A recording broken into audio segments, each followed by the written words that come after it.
Hello everyone, and welcome back to our history channel. Today, we're traveling back to the peak of the Tang Dynasty to explore the life of a legendary woman, Yang Guifei, also known as Yang Yuhuan. When you hear her name, you might think of her breathtaking beauty, her passionate love story with Emperor Xuanzong, or the famous poetic line, "Amidst the red dust, the consort smiles. None know that lychees have arrived." But Yang Guifei's life was far more complex and captivating than these verses suggest.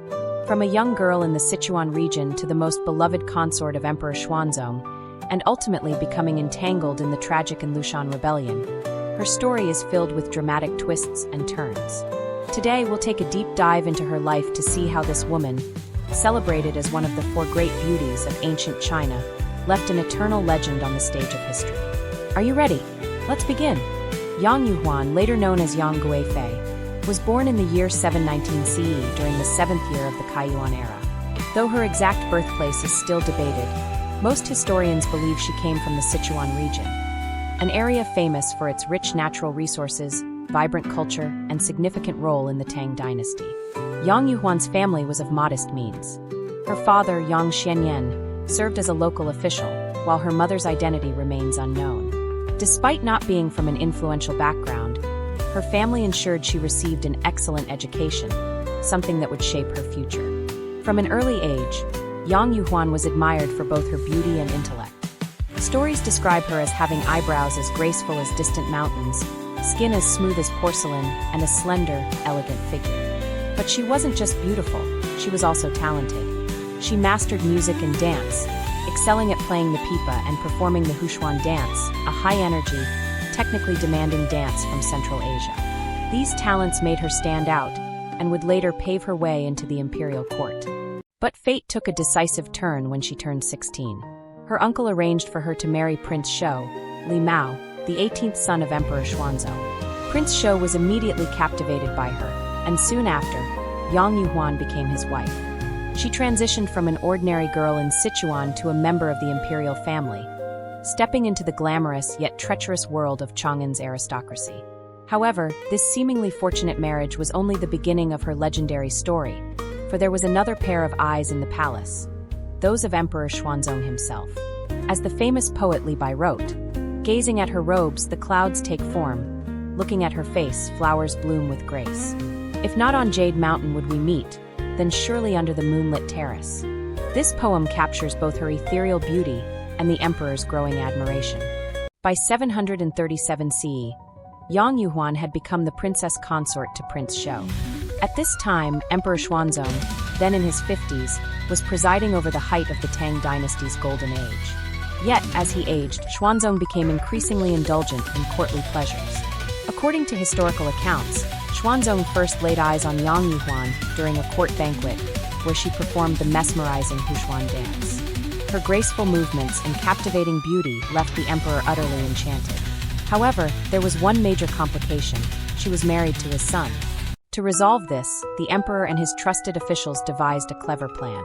In 740 CE, Yang Yuhuan was sent to a Taoist convent and given the religious title Taizhen, under the pretense of becoming a nun. In reality, this was a strategic move to remove her from her role as the prince's wife. Shortly after, Xuanzong summoned her back to the palace and officially named her Guifei, the highest-ranking consort. This delicate maneuver did not fool anyone at court. Everyone knew that the emperor had broken moral conventions for the sake of love. Once she became Guifei, Yang Yuhuan quickly rose to unparalleled prominence. Emperor Xuanzong showered her with affection, to an extent rarely seen in Chinese history. He even constructed the luxurious Huaqing Palace at the foot of Mount Li, where Yang could bathe in the natural hot springs to rejuvenate her body and mind. Perhaps the most famous display of his devotion was the delivery of fresh lychees. To satisfy her craving for the fruit, Xuanzong ordered messengers to ride day and night, transporting fresh lychees from southern China to the capital, a journey that took thousands of miles. This extravagant gesture was immortalized by the poet Du Mu. Looking back toward Chang'an from afar, the embroidered towers appear stacked high. Amidst a cloud of red dust, the consort's smile appears. None know that lychees have arrived. However, Yang Guifei was far more than a pampered beauty.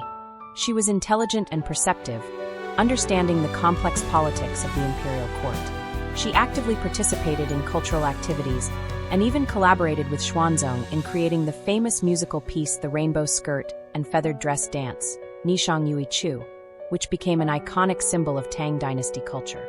Their love story became the talk of the empire, admired and envied by many. But as history has shown, when love and power intertwine, the consequences can be tragic.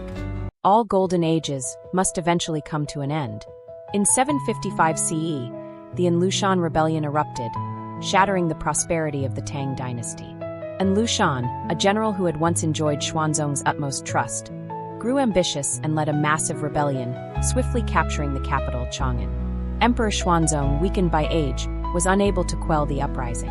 Yang Guizhong, Yang Guifei's cousin and the reigning chancellor, became widely blamed for the crisis due to his corruption and incompetence. The Yang family's dominance in court was seen as a key factor behind the rebellion. Forced to flee Chang'an, Xuanzong, Yang Guifei, and their entourage escaped westward. However, when they reached Mawei Station in 756 CE, Xuanzong's soldiers mutinied. They held Yang Guizhong responsible for the nation's downfall and executed him on the spot. Yet their anger did not stop there. Many believed that Yang Guifei herself was also to blame. Although Xuanzong loved her deeply, the emperor had no choice. Faced with a mutiny he couldn't suppress, he reluctantly ordered Yang Guifei to take her own life. According to the Old Book of Tang, Yang Guifei was strangled with a white silk cord by the eunuch Gao Lisher in a nearby Buddhist temple. She was only 38 years old. Her tragic end mirrored the fall of the once glorious Tang Dynasty. Some legends suggest that Yang Guifei didn't die at Mawei Station, but was secretly sent to Japan, where she lived out her days in obscurity. However, no historical evidence supports this claim. For most historians, Mawei Station marks the final chapter of her life. After the rebellion, Xuanzong managed to regain some control in Sichuan, but was never the same. In his later years, he often reminisced about Yang Guifei, yearning for their lost days together. He even summoned Taoist priests, hoping to see her in his dreams. The poet by Juyi captured this enduring sorrow in his masterpiece, The Song of Everlasting Regret. The heavens and the earth may one day come to an end, but this sorrow remains endless. Though Yang Guifei's life ended in tragedy, her legend only grew brighter over the centuries. Some historians and critics accused her of being a femme fatale, suggesting that her luxurious lifestyle and her family's political influence led to the Tang Dynasty's decline. Others, however, argue that she was merely a scapegoat, an innocent woman caught in the ruthless struggles for power, with Emperor Xuanzong's late-stage incompetence being the true cause of the empire's troubles. Regardless of these debates, Yang Guifei's story has inspired countless works of literature and art. From Tang Dynasty poetry to Yuan Dynasty operas and modern film and television adaptations, her image has been continually reimagined. She remains one of China's four great beauties, a symbol of love, loss, and the fragility of power. Even today, Huaqing Palace remains a popular tourist destination, where visitors reflect on the tragic romance that once unfolded there. Her story serves as a poignant reminder that beneath the splendor of prosperity often lurk hidden dangers. While empires may fall, stories like Yang Guifei's endure through the ages. And that concludes today's story about Yang Guifei. From a spirited young girl in Sichuan to the most adored consort of Emperor Xuanzong, and finally to a tragic figure at Mawei Station, her 38 years of life encapsulate the glory and downfall of the Tang Dynasty. She remains a legendary figure in the river of history, a symbol of beauty, love, and tragic fate. Now, what do you think? Was Yang Guifei a femme fatale responsible for a dynasty's decline, or was she an innocent victim of palace politics? Share your thoughts in the comments below.